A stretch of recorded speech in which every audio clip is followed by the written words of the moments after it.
marketing, on appelle ça des personas et on en a identifié 4 chez Laforêt.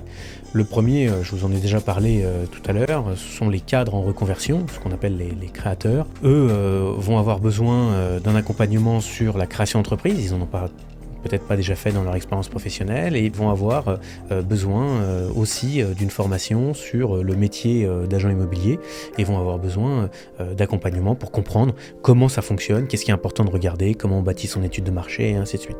Le deuxième persona, c'est une logique, ce sont les négociateurs qui, eux, à un moment donné, ça fait 2 ans, 3 ans, 5 ans, 10 ans que je suis négociateur, j'ai peut-être envie d'entreprendre, de devenir mon propre patron, de monter une marche, et donc dans ce cadre-là, qu'est-ce qui se passe ? Si je suis déjà du négociateur du réseau Laforêt ou d'autres réseaux, je vais avoir un besoin sur comment on crée une entreprise, je ne l'ai pas fait, le métier je le connais, comment on manage, parce qu'on peut être un bon commercial, mais le management c'est une compétence, il faut monter en puissance sur cet item-là.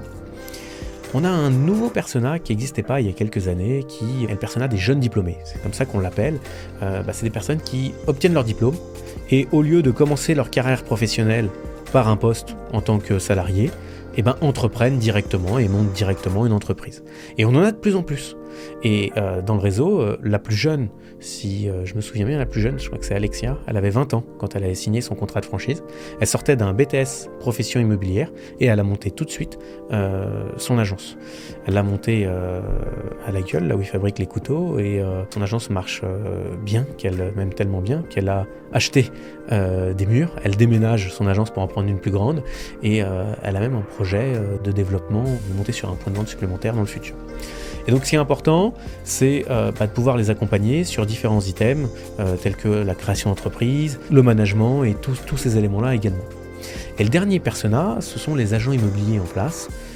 Eux aussi font partie de nos cibles. Quelqu'un qui est très fort par exemple en transaction, souhaite développer le multimétier avec la gestion locative, ou quelqu'un justement qui est très fort dans ce qu'on appelle l'administration de biens et souhaite développer la vente, a du mal à former, à recruter ou à fidéliser ses collaborateurs. Tout ça, il va le retrouver au sein du réseau Laforêt, et donc il fait également partie de nos cibles. Si on veut définir quels sont les profils que nous recherchons, ils font partie des 4 personas que je viens de décrire.